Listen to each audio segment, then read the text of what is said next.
Teman-teman seperjuangan, saudara-saudara sebangsa setanah air, senang sekali hari ini saya bertemu dengan Kak Willy Aditya, seorang anggota DPR dari fraksi Nasdem yang kebetulan datang ke Batam.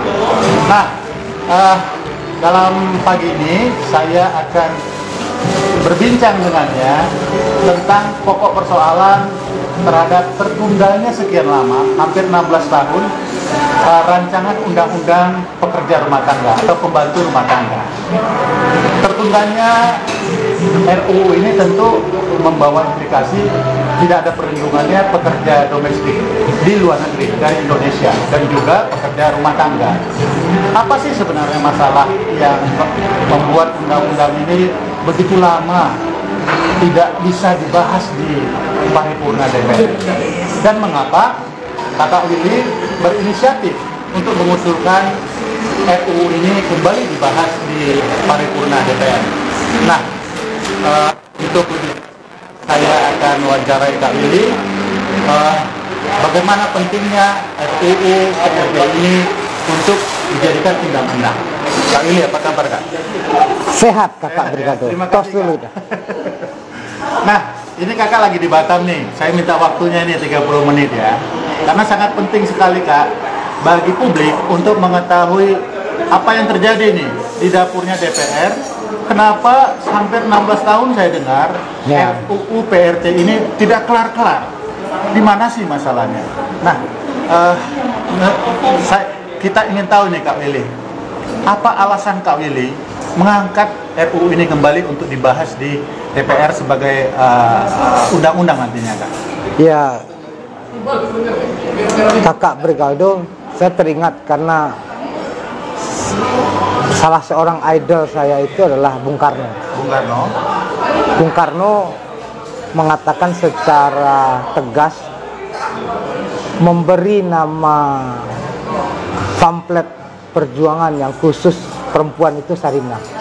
Tokoh Sarinah. Nah, Sarinah itu adalah mbok beliau, mbok yang mengasuh beliau. Jadi beliau ingin memberikan, Bung Karno ingin memberikan apresiasi tempat yang terhormat kepada Mbok Sarinah, pengasuh beliau, untuk kemudian diangkat harkat dan martabat. Karena apa?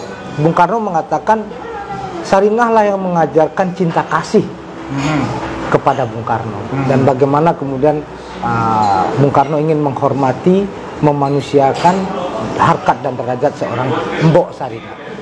Itu landasan filosofisnya nih Pak. Landasan filosofisnya. Nah, landasan kenapa saya angkat ini kembali, kebetulan saya ini kan aktivis dulunya. Tahun 98 nih? Bukan hanya 98, jadi setelah mahasiswa Kakak Brigaldo, saya kan waktu mahasiswa pun sudah sering ke Magelang, ke Semarang, ke Solo, itu melakukan advokasi buruh dan petani. Nah, ketika saya pindah ke Jakarta sekitar 2002-2003 gitu, itu saya mendapatkan dinamika yang baru. Saya berkenalan dengan teman-teman. Kuliahnya di mana dulu Kak? Saya kuliah di UGM di Jogja. Pindah ke Jakarta 2002? 2003. 2003. Nah, itu kemudian saya berdinamika lebih luas ya.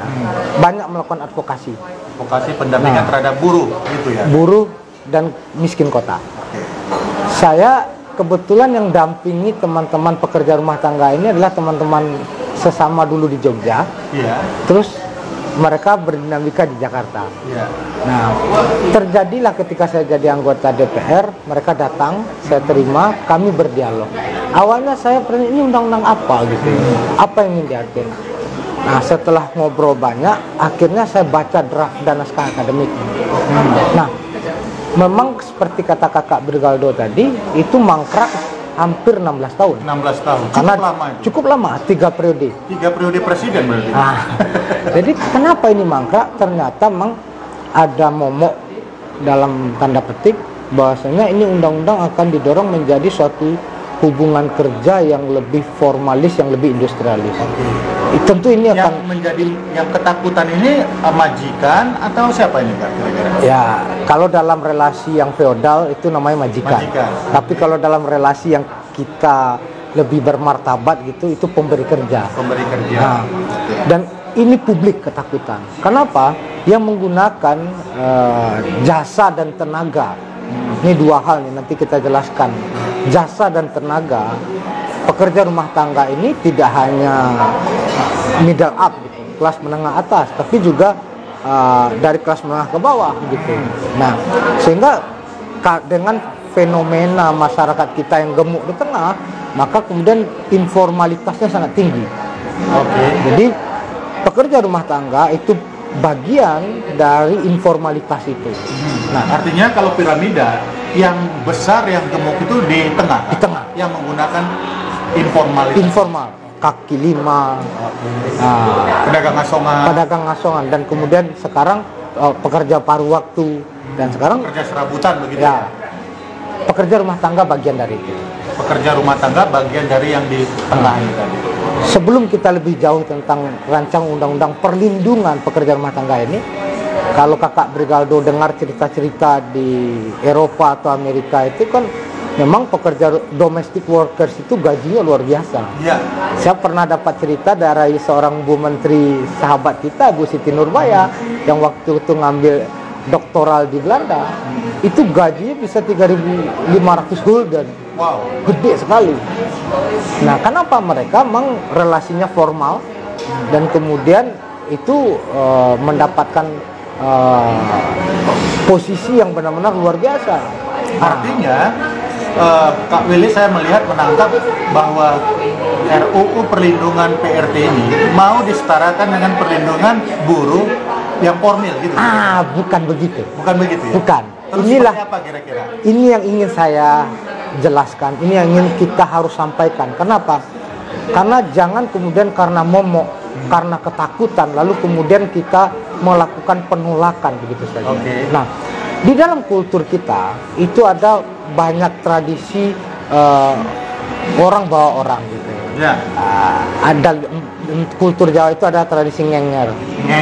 Ngenger. Ya. Habis itu di dalam tradisi yang lain, Kakak Brigaldo kan merantau gitu. Ya, hampir sama di Batak itu namanya parorot itu. Dan tradisi parorot itu keluarganya dibawa ke kota. Habis itu bantu nyuci, bantu bersih rumah, bantu nyetir gitu. Nah, relasi-relasi yang kultural seperti ini yang kemudian harus kita pertahankan. Karena apa? Tidak ada satupun negara dan bangsa di kolong langit ini yang tipologi sosiologisnya sama.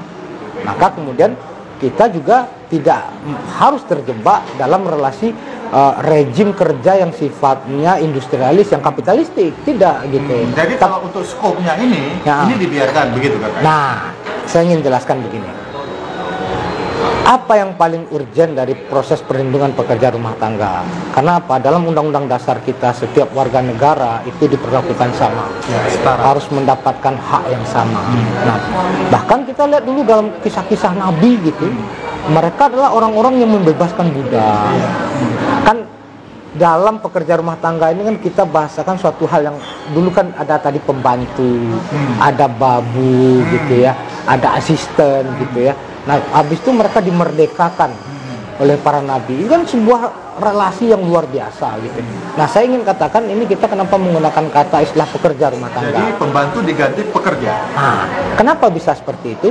Karena selama ini kita hidup dalam sebuah rejim yang orang dianggap bekerja itu hanya pada sektor barang dan jasa. Barang dan jasa. Ya.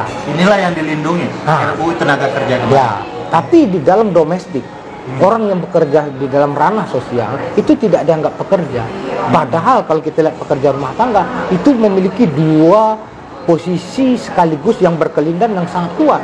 Satu, Kakak Brigaldo di rumah, proses reproduksi rumah tangganya bisa lancar karena kehadiran eksistensi seorang pekerja rumah tangga. Yang kedua, Kakak Brigaldo bisa bekerja dengan tenang, bisa karirnya kinclong, fokus kerja, karena ada yang membantu, karena ada yang bekerja di rumah. Ini kan luar biasa. Ini yang dilupakan oleh bahkan tidak hanya dilupakan, dinegasikan, dinafikan oleh banyak orang. Itulah yang momok menakutkan selama 16 tahun, akhirnya terlunta-lunta lah RUU ini. Momoknya itu orang menganggap RUU ini akan menarik relasi yang industrialis dan formal. Oke. Nah, begitu saya pegang, kebetulan saya jadi salah satu wakil pimpinan di Badan Legislasi, saya mempelajari ini, saya punya moral obligation gitu untuk memperjuangkan hak-hak warga negara yang rentan mengalami pelecehan, diskriminasi, eksploitasi. Maka kemudian saya mengajak beberapa teman-teman. Salah satunya ada teman saya Amiruddin Al-Rahab dari Komnas HAM. Ada sosiolog UGM Ari Sugito, ada sosiolog UNJ Robertus Robert, dan ada sahabat seperjuangan saya Kak Dedi Rahmanta namanya, yang lama berkecimpung di dalam proses mengadvokasi pekerja, buruh dan lain sebagainya. Saya ajak dialog. Nah, setelah dialog yang cukup intens dengan para sosiolog, mereka yang care pada nasib pembantu rumah tangga, lalu kakak angkat ini di panitia kerja, begitu gak ya? Ya, saya saya masukkan dulu sebagai prolegnas prioritas. Nah, jadi sejauh ini gimana, Kak? Setelah mangkrak dari 16 tahun itu, dalam prolegnas prioritas 2020 ada hak inisiatif dari Balek. Saya memasukkan ini jadi hak inisiatif Balek, yang langsung saya usulkan, dan langsung kebetulan saya yang pimpin sebagai ketua panjanya. Jadi Kak Willy, ketua panja, menggunakan hak inisiatif Balek untuk dijadikan prolegnas di 2020. Dia masuk prolegnas prioritas 2020, dan kemudian saya sekaligus menjadi ketua panjanya. Tapi saya dengar ditolak ini, Kak. Belum, itu proses dulu. Proses dulu, oke. Prosesnya berjalan di Balek. Oke. Balek melakukan sinkronisasi, harmonisasi, pendalaman. Semua fraksi kan ada di Balek. Iya. Nah, dengan dinamika seperti itu, kita melakukan 3-4 kali RDPU. Rapat dengan pendapat umum. Oh ya, karena apa? Undang-undang ini diusung oleh teman-teman Jala PRT. Oke. Nah, ada Mbak Lita namanya, itu juga senior saya di UGM dulu. Iya. Nah, dia yang kemudian sama teman saya Ari Gondes namanya gitu. Nah, kami undang Ailo, kami undang yang lain-lain untuk mendiskusikan ini, dan responnya bagus. Respon dari positif anggota panja dan fraksi-fraksi di DPR itu sangat positif sekali. Bahkan ada yang mengatakan, wah, nabi-nabi kita itu berangkat dari sejarah para pekerja rumah tangga atau para pembantu tadi itu gitu. Nah, akhirnya saya memformulasikan dengan diskusi itu dua hal. Ada klaster yang sifatnya industrialis. Oke. Ada klaster yang mempertahankan kearifan lokal. Klaster yang bersifat industrialis ini berarti melalui yayasan. Nah, ini yang direkrut secara tidak langsung. Iya. Secara tidak langsung artinya melalui penyalur. Penyalur selama ini itu berbentuk yayasan. Iya. Itu rentan sekali terjadi human trafficking. Eksploitasi. Gitu. Kerja anak di bawah umur, habis itu penyanderaan dokumen, pemotongan gaji, dan lain sebagainya. Saya dorong ini pada konteks yang lebih detail. Tidak boleh lagi melalui yayasan, tapi melalui apa nih? Badan usaha yang berbadan hukum. Jadi seperti perseroan terbatas. Ya. Untuk apa? Biar kemudian proses pengawasan dari pemerintah, proses kemudian fasilitasi oleh pemerintah, kami turunkan dari level provinsi menuju kabupaten dan kota. Jadi dia bisa embedded. Oke. Nah, dan kemudian di sana juga kita fasilitasi pendidikan dan pelatihan. Kenapa? Kalau dia direkrut secara tidak langsung melalui penyalur, misalnya kakak Brigaldo kan pakai baju kadang-kadang katun, ya kalau agak sedikit punya uang ada sutra gitu kan, tentu tidak bisa asal gosok kan gitu. Kalau asal gosok rusak barangnya, hancur barangnya. Nah, tentu itu butuh pelatihan. Habis itu untuk mengasuh anak, mendampingi orang tua manula gitu, itu tentu butuh skill-skill tertentu. Dan di sana memfasilitasi pendidikan dan pelatihannya menjadi penting. Nah, yang kedua adalah kalau dia melalui relasi yang tidak langsung melalui penyalur ini, itu bisa dibuat kontrak kerja. Kontrak kerja yang melibatkan 3 pihak. Penyalur, pemberi kerja, dan pekerja rumah tangga sendiri.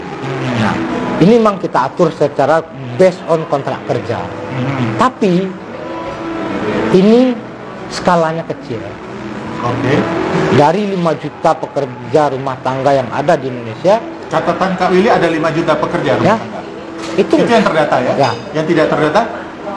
Kita nggak tahu yang ada. Ya. Tapi 5 juta pekerja migran workers kita di luar negeri. Oh, ini 5 juta di dalam negeri. Pekerja dalam negeri. Di luar negeri. Migran?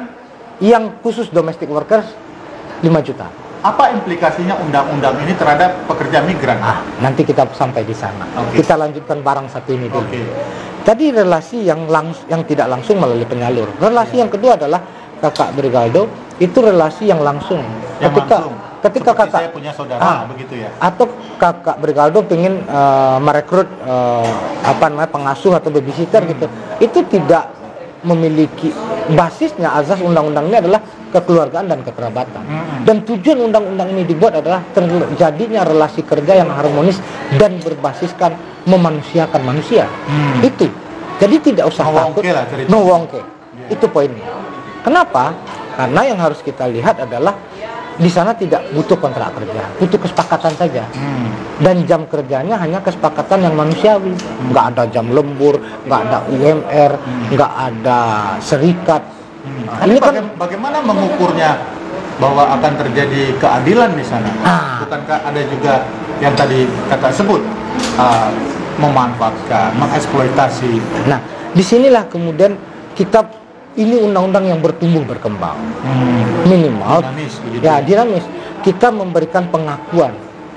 Apa pengakuan? Banyak diantara mereka pekerja rumah tangga dan pemberi kerjanya yang berbeda keyakinan dan agama. Satu, bagaimana kemudian hak utamanya saling memberikan jaminan dan kebebasan menjalankan ibadah dan kepercayaan masing-masing. Yang kedua, relasi yang perlu diatur adalah jam kerja yang manusiawi. Jadi upah kerja yang manusiawi. Jangan sampai 24 jam, kira-kira begitu enggak ya? Dari yang manusiawi lah. Ya, manusiawi. Kita tidak hitung detail. Kalau jadi ada 2 kutub Kakak Bergaldo. Apa itu 2 kutub? Kutub pekerja formal itu menolak fleksibilitas. Iya. Gitu. Ada working hours ya? Tidak hanya working hours, aturan-aturan yang detail. Iya, benar. Tapi kekuatan domestic workers itu fleksibilitas. Kenapa? Ruang dan waktunya Di rumah itu hadir secara bersamaan. Maka kemudian fleksibilitas di dalam semua aspek itu menjadi kekuatan baik oleh si pekerja rumah tangga ataupun si pemberi kerja rumah tangga. Nah, maka kemudian kami membahasakan relasi kerja yang sosiokultural. Ya, inilah relasi kerja yang gotong royong, inilah relasi kerja yang Pancasilais, dan inilah sejatinya karakter budaya kita. Itu poinnya Kakak Bergaldo. Jadi nggak usah takut. Oh, ini nanti pembantu bisa mempenjarakan kita, pembantu bisa membuat kita, atau pekerja rumah tangga nanti bisa melaporkan kita ke polisi. Bagaimana buat serikat pekerja? Apalagi seperti itu. Ini kan kalau bahasa Jawanya sing boten-boten. Sing boten-boten. Yang enggak gitu. Jadi kita harusnya membaca ini sebuah hal yang kemudian kita saking bagaimana kita tidak menjadi pemberat bagi pemberi kerja. Kenapa? Rancangan undang-undangan perlindungan pekerja rumah tangga ini, Kakak Bergaldo, dia memiliki manfaat dalam 3 ranah. Apa itu, Kak? Bermanfaat pada pekerja rumah tangganya sendiri, bermanfaat bagi pemberi kerja rumah tangganya, dan bermanfaat bagi penyalurnya. Nah, ini 3, bukan hanya sepihak gitu loh. Kan nggak mungkin undang-undang ngatur sepihak terus golongan orang saja, tidak gitu. Tapi yang ditakutkan begini, Kak, saya potong, Kak, ya. Undang-undang itu kan pasti ada hukuman, sanksinya. Ya. Nah, apakah sanksinya ini malah bikin orang jadi takut merekrut tenaga sanksi? Pekerja rumah tangga? Ada 2 jenis sanksi yang kita atur. Satu, sanksi untuk penyalur. Nah, kalau penyalur melakukan hal-hal yang kemudian eksploitatif, motong gaji, menahan dokumen admin-duknya, gitu. Lalu kemudian memberikan, ada mekanisme komplain ya. Kan jangan kemudian beli kan ada istilah kita beli kucing dalam karung. Nah, jangan dia disalurkan seperti ini tapi dia tidak sesuai dengan apa yang dibutuhkan. Lalu itu relasi yang tidak langsung ya. Relasi yang kedua adalah kita mengalami banyak kasus, Kakak Bergaldo. Kasus apa? Kasus dalam 2 sisi. Kasus kekerasan, eksploitasi, diskriminasi yang dialami oleh pekerja rumah tangga. Tentu itu harus ada di dalam KUHP kita belum diatur. Belum diatur. Maka kemudian dia harus bisa menjampai itu. Oh, orang bilang, oh ini kan tunggu KUHP selesai. Bukan begitu logika berpikirnya. Masa kita mau abai dengan hak-hak dan warga negara yang mengalami proses penindasan, proses diskriminasi, ketidakadilan. Satu orang udah kerja sekian lama terus nggak digaji, nggak dapatkan jam kerja yang manusiawi. Yang ketiga kemudian ya banyak yang kemudian disiksa. Oke. Enggak. Dilecehkan gitu kan? Ya, dilecehkan, disiksa gitu ya. Ini kan harus kita lindungi. Kenapa? Kalau itu tidak memiliki kepastian hukum, kemudian kita juga tidak menghargai mereka sebagai warga negara. Kenapa? Kan ini domestik ya. Domestik ini hampir tidak memiliki oversight, tidak memiliki pengawasan sama sekali. Ya namanya kan orang sering bilang, rumah tangga gua, lu ngapain ikut campur? Kan kakak kita sering sekali lihat seperti ini. Nah, untuk melakukan hal itu kita butuh hak-hak dasar yang harus dilindungi. Ada payung hukumnya. Ya, dilindungi. Belum dipenuhi, tapi dilindungi. Nah, kita memasukkan salah satu kakak Brigaldo dalam rancangan undang-undang ini adalah mereka sebagai warga negara menjadi kelompok penerima bantuan iuran bagi jaminan kesehatan. Jadi gitu. Bukan mereka yang membayar?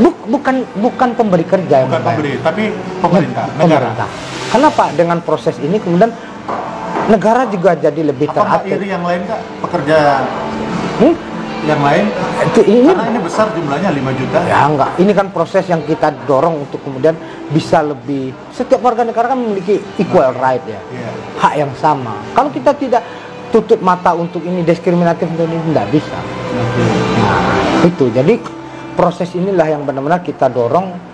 Ada dua klaster yang kita pisahkan. Klaster yang tidak langsung melalui penyalur itu lebih detail, tapi klaster yang direkrut secara langsung itu bahasanya sosiokultural, tidak perlu takut karena itu berbasiskan UMR, berbasiskan kepada. Ada dua klaster lah. Ada dua klaster.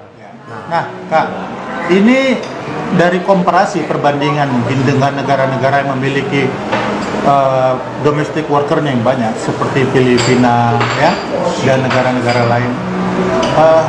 Kakak melihat seperti apa ini? Kekurangan kita dan apa yang ingin diapakan?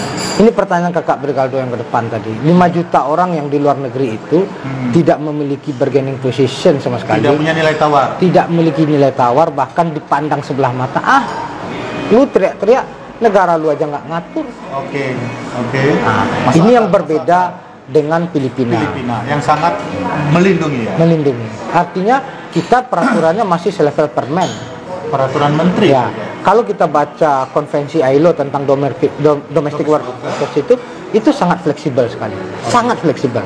Dan ini kemudian kita pelajari, kita kontekstualkan, bukan adaptasi, tapi kita kontekstualkan dalam relasi sosiokultural kita, yang ini kemudian lahir sebagai sebuah ekspresi rancangan undang-undang perlindungan pekerja rumah tangga. Jadi kalau kita sudah memiliki undang-undang perlindungan pekerja rumah tangga di dalam negeri, maka kemudian legal standing kita untuk 5 juta orang sanak saudara kita yang di luar negeri itu kuat dan kita dihormati.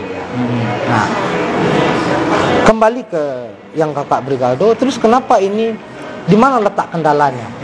Kalau sekarang Balik sudah memutuskan dan mayoritas fraksi-fraksi di Balik mengusung ini, sepakat dengan ini, sudah diplenokan. Sudah pleno. Balik. Badan legislasi ya Kak? Pleno badan legislasi.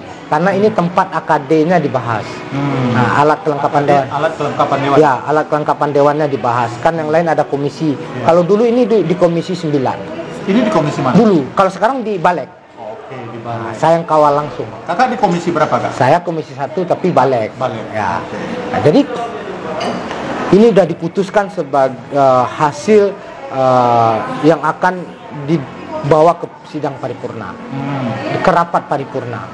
Nah, tapi ini akan diusulkan sebagai rancang undang-undang inisiatif DPR, tapi harus melalui paripurna. Nah, ini masih panjang nih kakak. Berapa panjang ini kak? Nah, Tahapannya kira-kira ini berapa aja tahap lagi? belum disahkan menjadi hak inisiatif DPR. Belum disahkan. Belum disahkan. Karena belum paripurna. Belum paripurna. Oke. Nah, nanti saya cerita kendalanya. Kalau sudah disahkan inisiatif DPR Di paripurna. dikirim ke pemerintah. Pemerintah kemudian kita tunggu. Jadi memang DPR ini katanya lembaga yang membuat undang-undang. Tapi semua undang-undang di negara kita itu harus ada surat presiden. Surprise itu pak. Surprise-nya itu. Kalau tidak ada, Kalau jalan tidak, barang itu. wassalam. Sia-sia juga berarti. Ada beberapa undang-undang yang seperti itu. Iya. Yang kedua, walaupun surprise-nya turun, DIM-nya nggak turun, daftar inventarisasi masalahnya nggak turun, juga wassalam juga. Wassalam juga ya. Jadi masih panjang etape perjuangan ini. Jadi sekarang belum diparipurnakan karena ada pintu sebelum paripurna itu namanya badan musyawarah. Inilah yang mengatur